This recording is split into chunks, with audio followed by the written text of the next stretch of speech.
Hey there, welcome, it's ARTFX, and we're going to do a quick tutorial today. I'm going to show you how to get some more presence out of a mid-range bass layer in a neurofunk or drum and bass track. So that's what we're going to be looking at today. I'm working on this track for the EP and I found out this whole thing and I thought, this is pretty interesting, let's do a short video about it.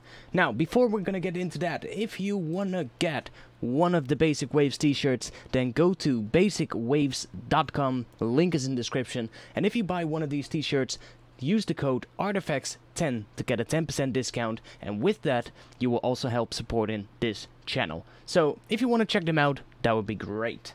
So, let's go into the tutorial. I have this part of a track. I'm working on this track, and I think it sounds pretty nice. It's a track that I made a little while ago, and it doesn't sound as good as the ones that I've been making in the last few months.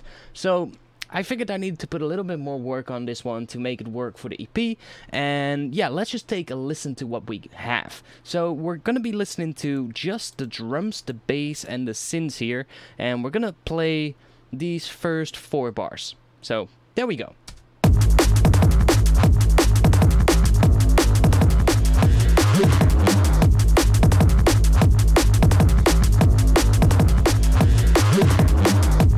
So that's what we have. Now, the sound I'm talking about is this one, this particular layer here.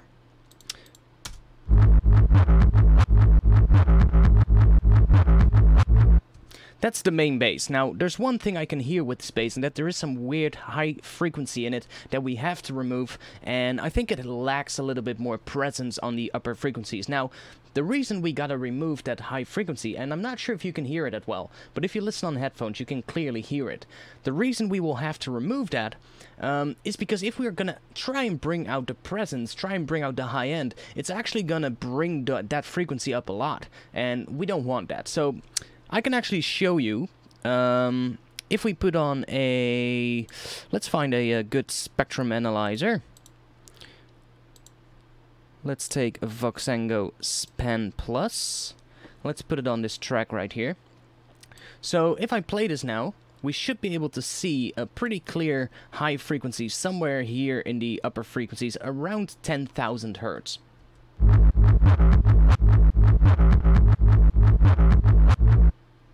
And I might have to increase the range if I can. I'm not sure if I can. Oh yeah, we can. Let's see. Range, low. Let's bring that all the way down.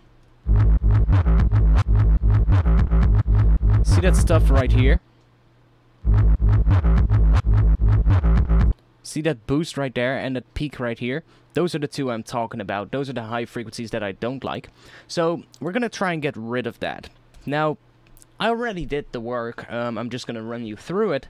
And I have a rack right here. The first thing I did is I added an EQ8, and this EQ is really removing those frequencies. So I'm low passing at about 10,000 Hertz, and I'm also notching out I'm using a bell curve, but a really sharp one.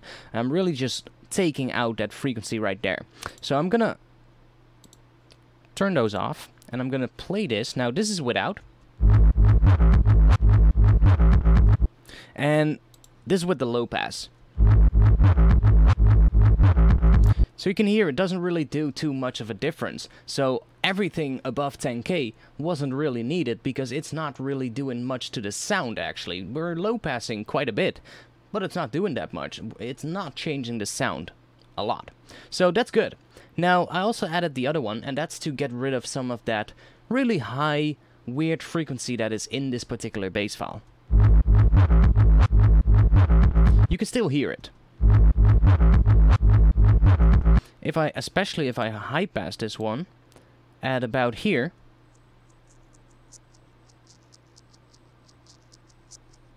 Now you hear a little bit of a crunchy thing going on, but in between those crunchy sounds, you can hear a clear high frequency. Especially if we boost this with a utility. So if I put a utility on here, and let's boost that to about 8 decibels. Hear that? So that is what we need to get rid of. So, let's turn the high pass off. I basically just made a really sharp point right here, really sharp cut at about 8,000 Hertz. So this is without. and this width. So again, it doesn't really alter the sound too much, except it's taking out most of that high frequency that I don't like.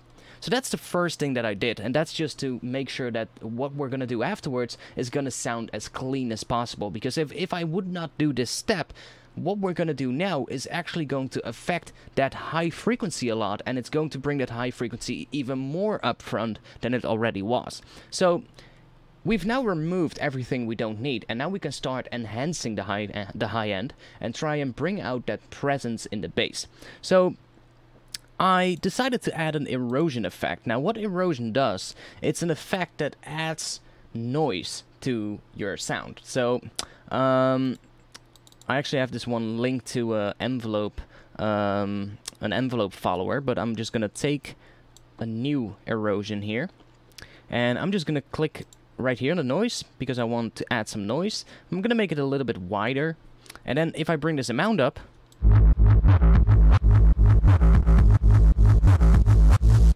you can hear it adds noise. Now that is nice, but I don't like it when the noise is just there all the time.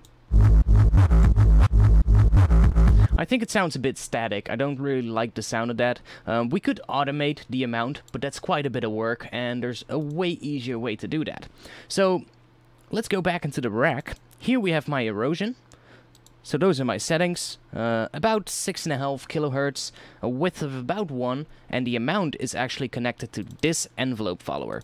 So if I turn this one on, you can, this envelope follower is actually going to listen to the incoming signal from this particular track. So it'll basically just look at the volume of whatever is coming in. So when this one is then connected to the amount on the erosion effect, so that when the volume goes up, it's going to add more of the erosion effect. Now, you can see right here that I specified a range from 0 to 54%, so it's not going up all the way, because then it would be really noisy, and that's not what we need. We just want to add a little bit of noise. So this is with the new erosion effect, and you can see what happens here. I also brought up the rise time here. That's just to slow down how quick the noise comes in. So here we go.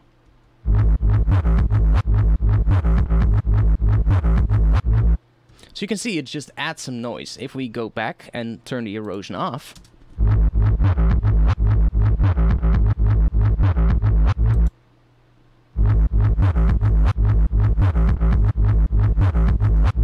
so that's now reinforcing the bass with a little bit of more high-end noise, and because we're using the envelope follower, that noise is actually dynamic as well, so it comes up in volume and it goes down, and it follows the actual main bass, which is really neat, because it sounds more as if the noise is part of the bass instead of a layer on top of it, and that's what you want.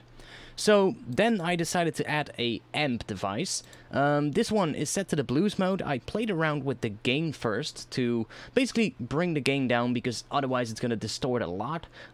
This gain is basically a gain before you go into the distortion, so playing with the gain will have a huge effect on what the distortion does, and it's very important to just use that gain. Now, then I played around with these three. You can see I brought the bass down and the middle down a lot, actually, but I brought the treble, I brought that one up, because we want to bring some more presence into this bass. I also switched on the dual output so that we have a stereo output instead of a mono output, and then I just brought the dry wet down to 18.3%, and that is just to mix a version of the distortion in with the dry signal. So this is without.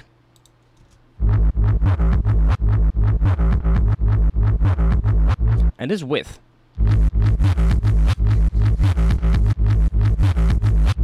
So you can now hear that it really brings up that noise that we added in the previous step, and that's what we want, because now we're bringing some more presence and some more high-end energy into this bass. So finally, as the last effect in this chain, I decided to add an OTT preset from the Multiband Dynamics, and I simply just brought down the amount here to about 22%. I feel like if you add the OTT, and you have the amount set to 100%, it's a very aggressive effect, and I don't always like that. Sometimes when it's really early on in the processing chain, it can be quite nice, and it can be a quick tool to make your bass sound nice and flat in terms of the frequency content. But when you're doing it on a bass that's already pretty well designed and it's already pretty big sounding, I feel you really want to bring that amount down to just blend it in slightly. Now, the other thing that I did is I brought up the release time on just the high frequencies. By default, that release time is pretty low. I can bring it down again, and I can bring the amount back up. So this is what the default preset would do to this bass.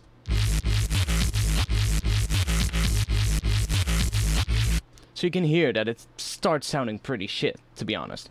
So if we then bring the release time up to something a little bit slower, it now sounds like this. So it's still flattening the whole thing out, except it's not doing it as drastically on the high frequencies as the default preset does. Now I'm gonna back this down again because I also brought the amount down. So this is with 100%. Which is way too much, not what you want. I brought this down to about 22%, and that makes it sound like this.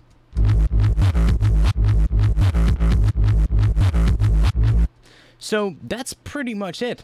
And that's how I turned this bass from this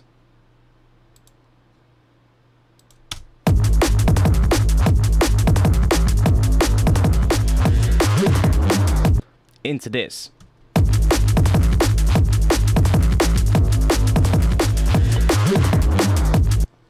Now there you have it. This track is by no means done yet. I have to do the final mix down.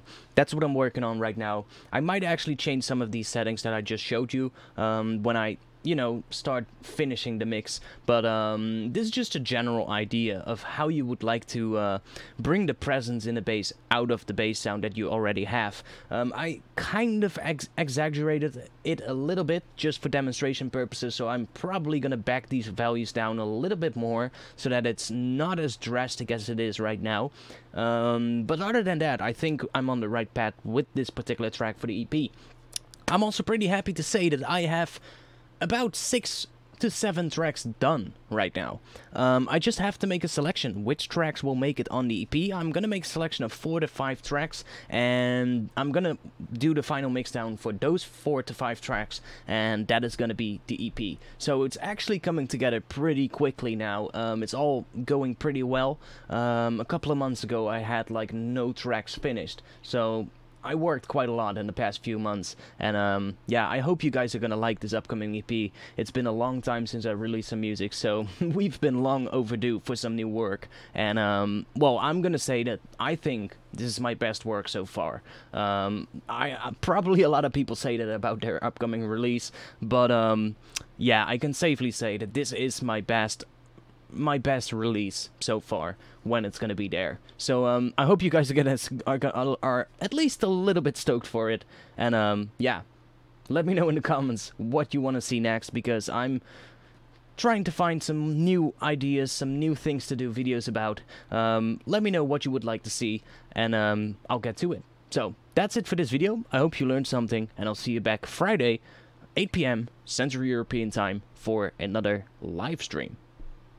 By the way, let me know in the comments what you want to see me doing upcoming Friday. Peace.